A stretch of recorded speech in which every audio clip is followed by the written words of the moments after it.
So I never thought I'd be here writing this, but I guess it's time to tell the whole story. It's been a long time coming, and honestly, it still hurts. My name's Gray, and up until a few years ago, I was a pretty happy guy. I had everything I thought I wanted: great job, great friends, and most importantly, Kelly. She was my world. We'd been together for nearly a decade, married for 5 of those years. Things weren't perfect, but whose are? We'd gone through a lot together, moved across the country for my job, built a home, dealt with the everyday stuff that couples face. And for the most part, I thought we had a good thing going. Sure, we had our little spats here and there, but we'd always worked through them. I believed we were in it for the long haul. Then, out of nowhere, Kelly drops this bomb on me one evening after dinner. "Gray," she says, her voice all serious, like she's been thinking about it for weeks, "I need to ask you something. And I need you to really think about it." I'd been zoned out, half watching TV and half working on my laptop, but when she said that, I knew something was coming. I turned to her, kind of bracing myself, like maybe she'd been considering an open relationship or something, but I never imagined the words that would come next. "I want a hall pass," she says. I swear to God, I thought I misheard her. I even asked her to repeat it, but the second time, it hit me like a freight train. She wasn't joking. Kelly, the woman I'd loved and trusted, was asking me for permission to sleep with someone else. A weekend affair. To explore something with a guy she worked with, Johan, some attractive, charming guy who'd recently joined her team. I couldn't even respond at first. I just stared at her, trying to process. This felt like a nightmare. "You're serious?" I asked, trying to keep it together. She nodded, looking at me with those big doe eyes like she was asking me for something as casual as a cup of coffee. She said it wasn't about me or our marriage, it was just something she was curious about. She'd felt a spark with Johan, but it wasn't anything more than that. Just a one-time thing she wanted to experience. She promised it wouldn't change anything between us. I don't even know what was worse, the fact that she was asking or the way she was acting like it was no big deal. Like it was just a little slip-up she wanted to get out of her system. I'm not an idiot. I could feel the tension building between us for a while. Kelly had been distant, and I knew she'd been spending more time with Johan. But this was different. This was betrayal before it even happened. I felt like I'd been hit with something cold and hard, right in the gut. I won't lie to you. Part of me wanted to say no, to fight her on it, but I knew that would just make things worse. And to be honest, a part of me didn't want to stop her. I wasn't ready to let her go, not like this. So, I gave her the choice. "I can't give you a hall pass, Kelly. But if you really want to do this, if it's something you feel like you need, I'm not going to stop you. Just know, things will change after this. I won't be able to look at you the same way. And I don't think I can forgive you if you go through with it." I remember my voice shaking as I said it. I was torn between love, anger, and a weird sense of defeat. But I couldn't stop her. I couldn't hold her back from something she clearly wanted more than anything. Kelly looked at me, silent for a long time. Then she nodded, like she'd just made up her mind. "I'll be back on Sunday. We'll talk then." And with that, she was gone. I spent that weekend in a kind of numb haze. I had no idea what to do with myself. I'd never been in this situation before. Hell, I didn't even know what the hell a hall pass was supposed to mean in a marriage. Was I supposed to be okay with it? Was I supposed to just trust her? I was going over all the scenarios in my head, trying to convince myself that maybe she'd change her mind or that it wouldn't be as bad as it sounded. But deep down, I knew better. I stayed busy that weekend. Spent some time with my buddy Mark, just to keep my mind off it. We grabbed a beer on Saturday night, and I pretended like everything was fine. I didn't tell him what was going on. I didn't even want to talk about it. When Sunday came around, I didn't know what to expect. I kept my phone on me at all times, even though I knew Kelly wouldn't text me until later. Still, I couldn't help checking it every 5 minutes, like maybe she'd change her mind and tell me she was sorry for even asking. But no messages came. No calls. Just radio silence. Around 6:30 p.m., Kelly walked through the door. I was sitting in the living room, half watching some old action movie on TV, but I jumped up when I heard the door open. She didn't look guilty, though. She just looked tired, like she'd had a long weekend. Maybe she was expecting me to ask her a million questions, but I couldn't bring myself to do it, not at first. I just stared. She closed the door behind her, taking a deep breath like she was bracing for something. Then, she gave me a weak smile. "Hey," she said, like nothing happened. "How was your weekend?" I stared at her, not knowing what to say. Did she think this was just another weekend apart? Did she think everything was going to be the same? My heart was pounding in my chest. I could feel anger building up, but I didn't know where to direct it. At her? At myself? I shook my head. "You didn't even think to check in?" She shrugged like it wasn't a big deal. "I didn't want to interrupt your time, Gray. I was busy." "Busy doing what, Kelly?"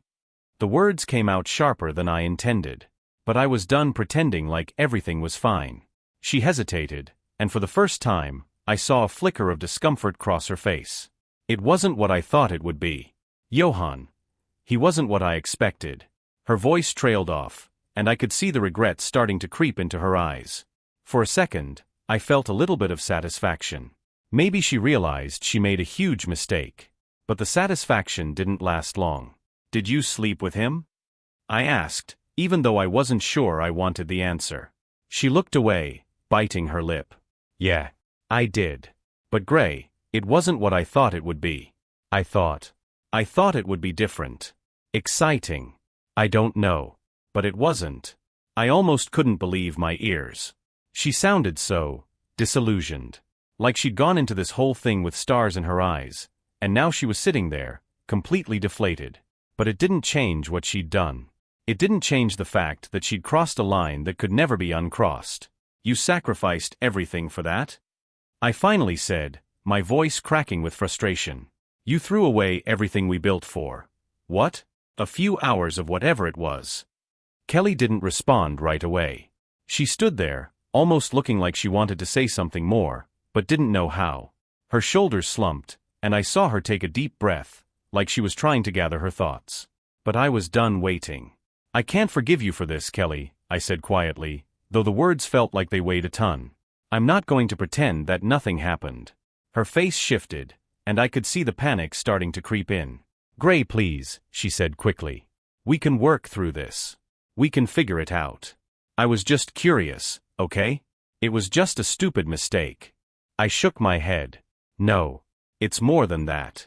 You crossed a line, and I can't just pretend like everything is fine." For the first time, she looked vulnerable.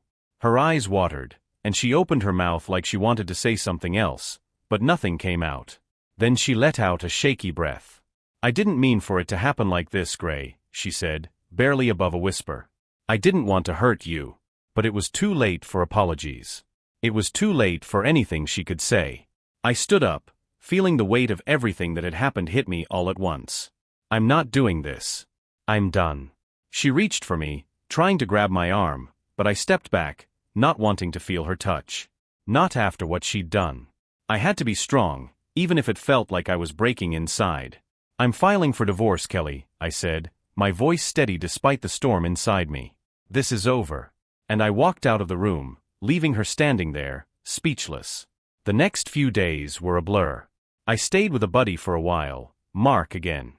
I couldn't stand being in that house. Every corner of it felt like a reminder of everything I'd lost. Kelly tried to reach out a few times, but I ignored her. The texts were all the same. "I'm sorry, Gray," or "Let's talk. Please." But I wasn't ready to hear any of it. I couldn't even look at her the same way anymore. The trust was gone. She'd shattered it in one weekend, and I knew I couldn't just patch it back up with a few words. A few days later, I filed for divorce. The papers were the hardest thing I've ever had to sign, but I knew there was no other option. Kelly came over to the apartment one evening, and I could see how much she was struggling. She tried everything, guilt trips, begging, even asking if we could go to therapy. But I couldn't be convinced. I told her the same thing I'd said before: "It's over." She cried. She begged. But I was done. And I think deep down she knew it. That was the worst part, seeing her face fall, realizing she'd thrown everything away for a stupid, pointless fling. But it wasn't my problem anymore. Kelly's life seemed to implode right after that. Her colleagues at work started treating her differently, and Johan? Well, he completely ghosted her after the affair. I guess she wasn't what he'd expected either. The guy she thought would be some smooth, exciting distraction turned out to be just as boring and shallow as she'd been. She got distant with me, sure, but she lost everything with him too.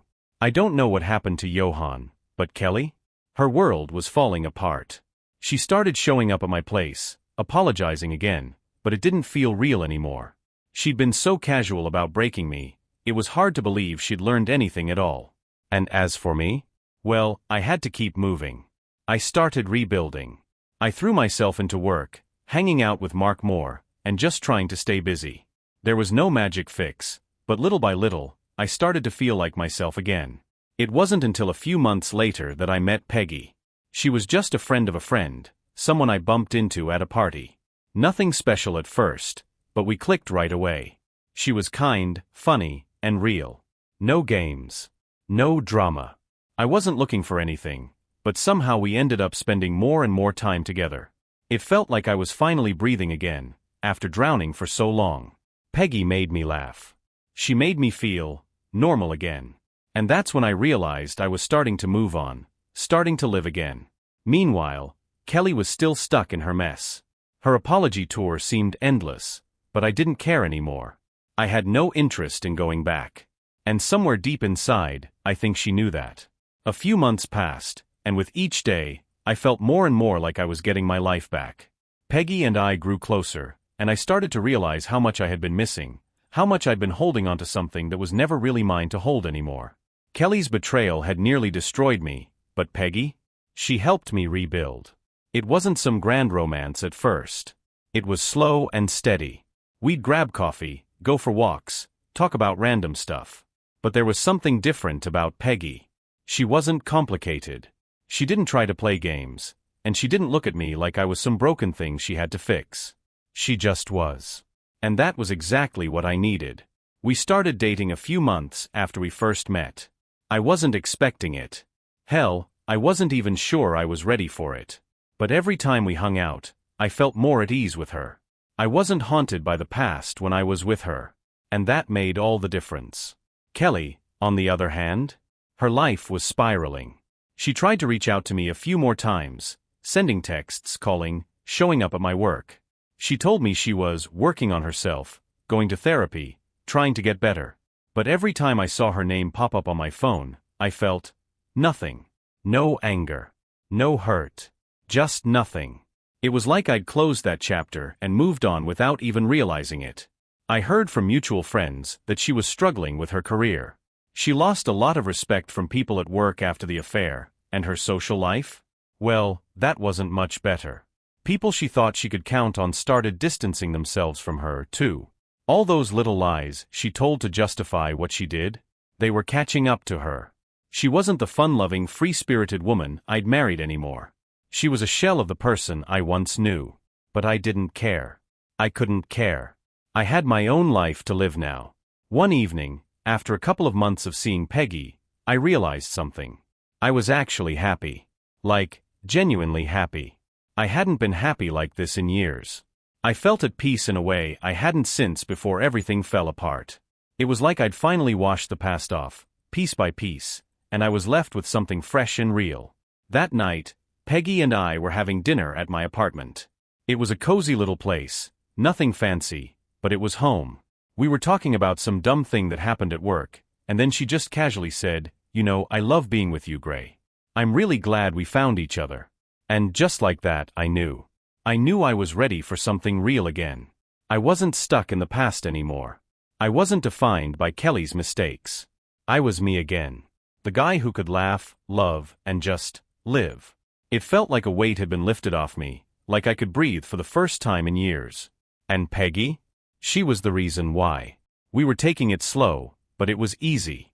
And that was the most beautiful part. There was no pressure.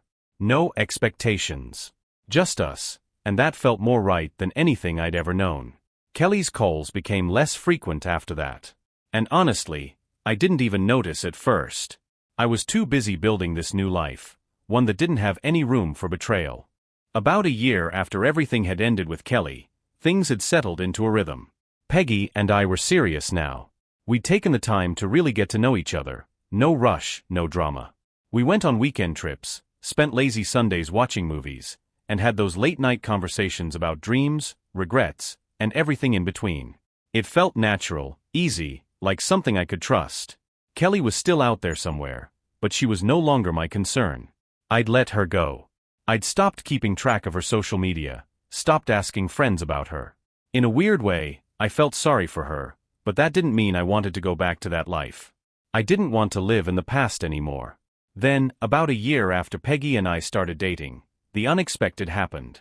I got a message from Kelly. It was short, simple. Can we talk? I hadn't heard from her in months.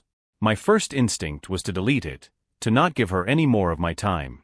But then something inside me paused. I hadn't thought about Kelly in ages. Was she reaching out for closure? Was she still regretting what happened? I didn't know, but I decided I wasn't going to ignore it. We agreed to meet for coffee at a place halfway between my apartment and hers. When I saw her, I almost didn't recognize her. She looked tired, different. There was a kind of emptiness in her eyes that wasn't there before. She sat down, and for a moment, neither of us spoke. The silence was thick with things unsaid. Finally, she broke it. "I know you don't want to hear this," she started, her voice barely above a whisper. "But I'm sorry, Gray. I've been sorry for a long time. What I did, it was wrong. It was stupid. I ruined everything. I ruined us." I didn't know how to respond. I had no idea what she wanted from me. The truth was, I had no desire to pick up the pieces of what was broken. That relationship, that life we built together, was gone. And it was too late to go back and fix it. "Kelly," I said, my voice steady. "You can't undo what you did. You made your choice, and I made mine. I'm happy now. I'm with someone who values me. You're not a part of my life anymore, and that's not changing." Her face twisted, and I could see the sting of my words hit her. She looked down, fidgeting with the cup in her hands. "I get it," she murmured. "I do. I thought I could have it all, Johan, my career, everything. But none of it was worth it. Not even close." I didn't know what to say to that. Part of me wanted to feel bad for her, but I couldn't. The reality was, she'd made her bed. She could lie in it now. I looked her in the eye, my voice soft but firm. "I hope you figure things out, Kelly. But you need to do that without me." We sat in silence for a few moments after that, and I could feel the weight of all those years between us. But it wasn't sadness I felt. It was just empty. I wasn't angry anymore. I wasn't bitter. I was just done.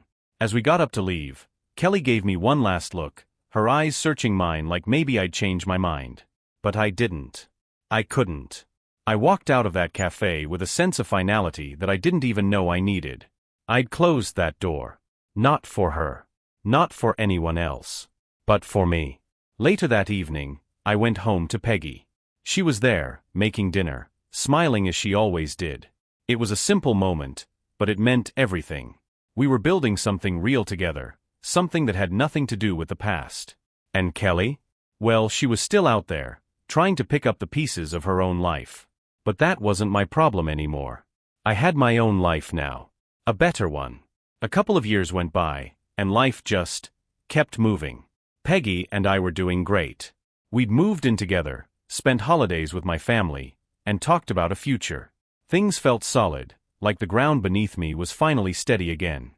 I wasn't just surviving, I was living. Kelly, however, seemed to keep popping up in strange ways. I'd hear bits and pieces from mutual friends, people I still kept in touch with. She wasn't the same person anymore. She'd gotten a new job, but she was still carrying around the weight of what she'd done. It wasn't just her career that was in shambles, it was her whole life. From what I gathered, Johan had moved on to someone else, and Kelly's relationships with people had become strained. I could tell she was lonely. I wasn't the only one to notice this change. A few years later, I ran into her at a friend's wedding. I almost didn't recognize her. She looked older, worn out. The spark that used to be in her eyes was gone. She was standing alone at the bar, sipping a drink, looking like she didn't belong there. I didn't go over to her. I didn't feel the need. But she noticed me, and I saw her stiffen when our eyes met. She came over anyway, probably expecting some kind of reconciliation. But there was no anger, no drama. I had nothing left to say to her. "Gray," she said softly, her voice almost hesitant. "I just wanted to say, I'm still sorry. For everything. I know I don't deserve your forgiveness, but I've been trying to make things right with myself, with everyone. I looked at her, but I wasn't angry anymore. I wasn't even sad. Just detached. I hope you do, I replied, trying to be civil. But I'm not that person anymore. And I've moved on. I've found peace.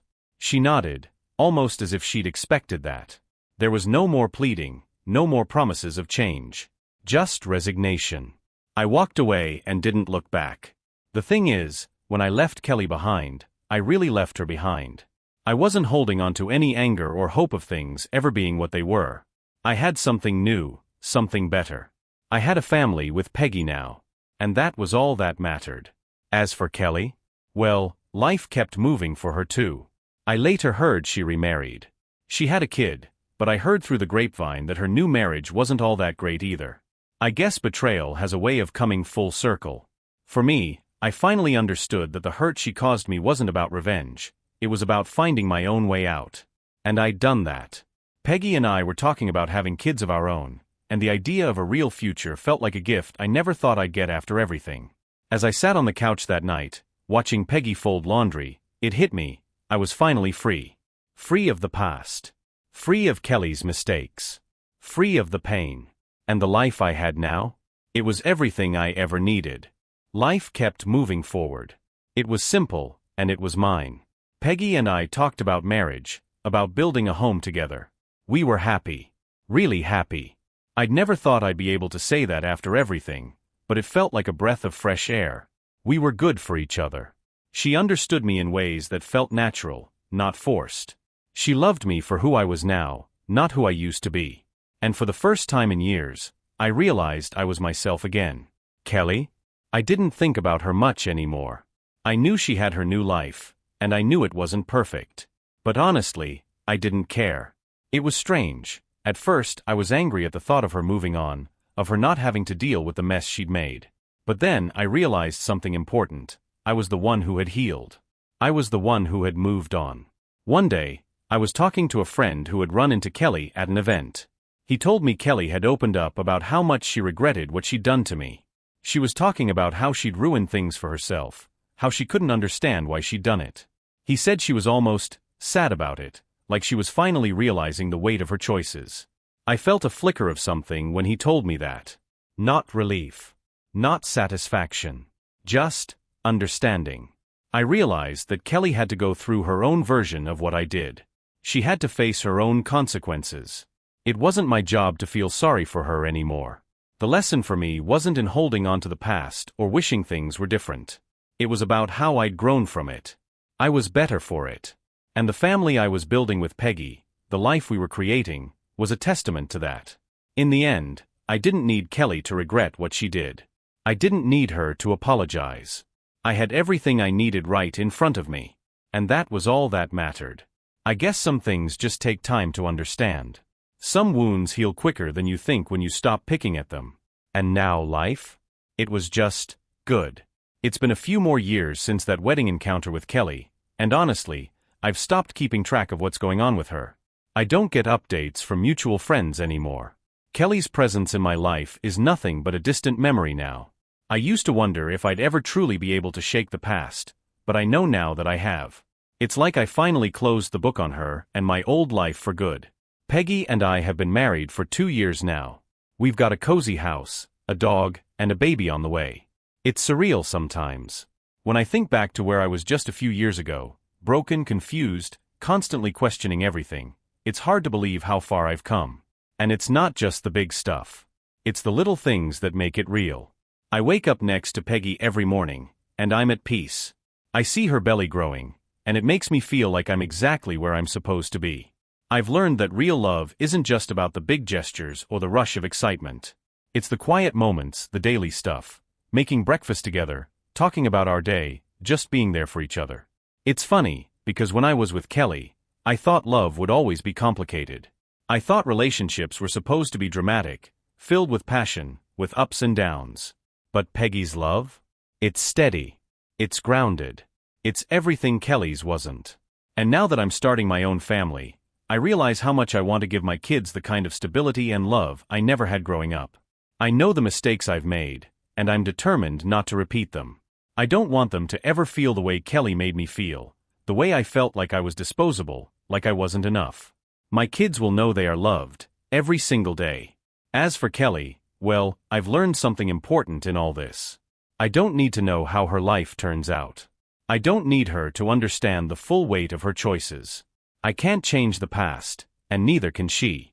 The only thing I can control now is my own future. And as I look at the life I'm building with Peggy, it's clear, I've found the happiness I once thought was impossible. All those years of pain, of betrayal, of heartache, they led me to this moment. And while I'll never forget what Kelly did, I've realized that it's her loss, not mine. I didn't just get through the hurt, I grew from it. Now, every day feels like a gift. And the future? It's full of hope. It's been a few more years since Peggy and I got married, and we've added a little one to the mix, our daughter Lily. She's a ball of energy, always running around the house with that bright smile of hers, and honestly, it's hard to even imagine my life before all this. Watching her grow, hearing her first words, seeing her start to walk, there's nothing in the world that compares to that feeling. Every day feels like it's full of possibilities. As I'm sitting here tonight, watching Peggy give Lily her bath, I can't help but reflect on everything that's happened. The journey, if you can even call it that, has been messy, painful, and at times hopeless. But the life I have now? It's everything I wanted. It's simple, it's full, and it's real. I remember when I was with Kelly, there was always this lingering tension, like we were always on the verge of something, but never really there. I couldn't shake the feeling that something was missing, even when we were together. It wasn't until I met Peggy that I understood what love could really feel like, steady, comfortable, and kind. It was the kind of love I never knew I needed, and certainly the kind of love I never thought I deserved. Kelly's actions still sting, even years later. There are moments when I think about how everything could have been different if she hadn't made that choice, if she hadn't crossed that line. I think about how she broke something I had trusted, how she made me question my worth. But I don't dwell on it anymore. I don't need her to come back and apologize, and I don't need to prove anything to her or anyone else. I've built something new from the wreckage of that old life. I still hear bits of gossip about her every now and then. A friend will mention that she's got a new job, or she's remarried, but nothing sticks with me anymore. It's almost like I'm hearing about a stranger's life. Sometimes I feel bad for her, but then I remember the look on her face the last time we saw each other. The regret in her eyes was real, but it wasn't mine to fix. She made her choices, and now she has to live with them.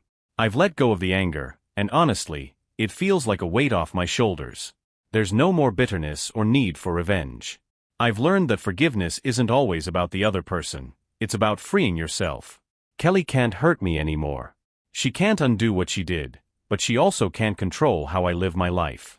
That's mine to decide. And today, I'm deciding to focus on the family I've built, on the future we're creating together. There are days when I think about how far I've come. From that shattered guy who could barely look at Kelly without feeling betrayed, to the man who can look at his daughter and feel nothing but hope for what's ahead. I never imagined I'd get here, but here I am. I know the past isn't fully gone. There will always be pieces of it, little moments that might catch me off guard. But they don't define me anymore. I do. I'm ready for the next chapter. And whatever it brings, I know I'm not the same person I was. I've learned, I've grown, and I've finally found peace. And honestly, that's all I ever needed. Life feels like it's finally settled into a rhythm now. There's a peace in my days that I don't think I truly appreciated before, maybe because I spent so many years in turmoil, always wondering if things would get better. Watching Lily grow has changed me. Every laugh, every first step, every tiny moment of her figuring out the world makes me feel more grounded. Peggy's a great mom. She's patient, caring, and so full of love. There's a security in our home that I never thought I'd have. I've stopped looking back. The past is just that, the past. I don't talk to Kelly anymore. I don't even think about her much. I guess time has a way of dulling the sharp edges of hurt, and what's left behind is the quiet strength of who I am now. The man I've become isn't the same guy who fell apart when Kelly asked for that hall pass. I'm stronger than I ever gave myself credit for, and I've learned that resilience comes in quiet, everyday moments, not in grand gestures. I've let go of needing Kelly to understand or regret her choices. I've let go of the idea that my happiness depended on anything she did or didn't do. It was never about her anyway. It was about me learning to stand up again after I was knocked down, about finding peace without waiting for someone else to give it to me. A couple of weeks ago, I bumped into a former coworker of Kelly's, someone I hadn't seen in years. She mentioned that Kelly had finally found someone decent and was, quote, doing better. I didn't feel anything when she said that. Not relief. Not anger. Just nothing. I realized then that I'm exactly where I'm supposed to be, and maybe Kelly is too. Our paths were never meant to be the same, and I've learned to appreciate that. I don't need to compare my life to hers. I don't need her to be part of my journey anymore. I'm building something of my own, with Peggy, with Lily, and with myself. And for the first time in a long time, I can honestly say I'm at peace. It's been a little while since I last posted, but I've been reflecting on how far things have come. Time really does have a way of changing everything. Sometimes I look at my daughter and can hardly believe how much has shifted in such a short period of time. Lily's now a toddler, and every day with her is like a new adventure. She's got this curiosity about the world that reminds me of what it feels like to start fresh, to look ahead with wide eyes and an open heart. Peggy and I have been talking more about the future lately, about where we want to raise Lily, what kind of life we want to give her. It's funny how these things feel like such big decisions, but at the same time, they just feel right. There's no stress, no second guessing. With Peggy, I've learned that love doesn't have to be complicated. It doesn't have to be messy. We just fit. And that's enough. I still think back to the pain I felt when Kelly betrayed me, when I was left questioning everything I thought I knew about love and trust.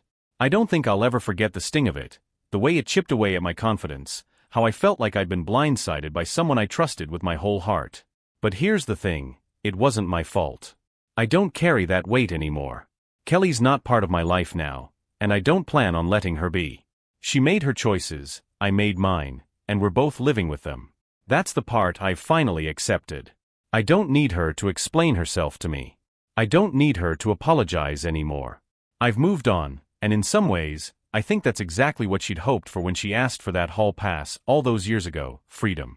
But what she didn't realize was that the freedom I needed wasn't tied to her actions. It was about freeing myself from the hurt and the anger. When I think about the past now, it's almost like looking at someone else's life. I'm not that guy who was destroyed by betrayal anymore. I'm not that person who was too afraid to trust again. I'm someone different now, someone stronger. The best part? I didn't do it alone. I did it with Peggy. And with Lily. And with the knowledge that I can handle whatever life throws my way. It's not about revenge. It's not about retribution. It's about learning, growing, and moving forward. And that's what I'm doing, living a life that feels whole, full of love, full of purpose. Whatever comes next, I'm ready for it. It's wild to think that I've finally come to this place where I can look back and feel nothing but gratitude. Honestly, I never thought I'd say that. A few years ago, I would have sworn that I'd always carry some kind of bitterness around. Always remember how Kelly made me feel like I was less than, how she tore apart something I thought was unbreakable. But here I am, living a life that is mine, free from the past, and full of everything I never expected. Peggy and I just celebrated our anniversary, and I find myself more in love with her every day. There's something about the way we've built this life, step by step, without rushing it or trying to force anything. It just works. We've got a rhythm now, our own little world. And we've learned to appreciate the small things. I'm starting to think that maybe those little moments were always the important ones, the ones that really build something lasting. Lily's growing up so fast, and I'm trying to soak in every moment. I can already tell she's going to be the kind of kid who loves to explore the world, who will be brave enough to ask tough questions.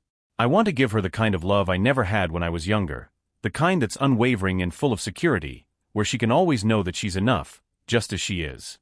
And you know, I've been thinking a lot about how much I've changed. About how, after everything with Kelly, I almost expected to be forever broken. But I'm not. I'm not perfect. I've made mistakes.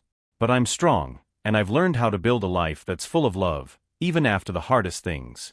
It's not about erasing the past, it's about knowing it doesn't define me.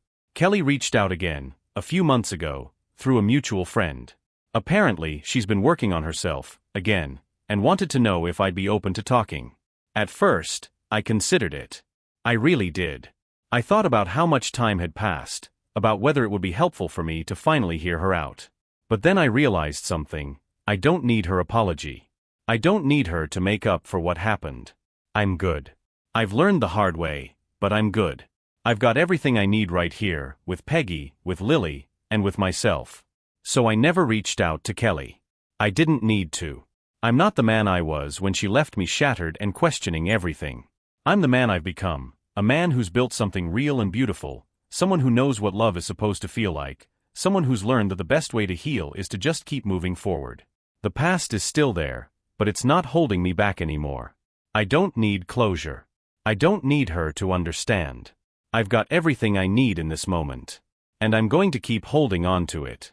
Life has a funny way of coming full circle.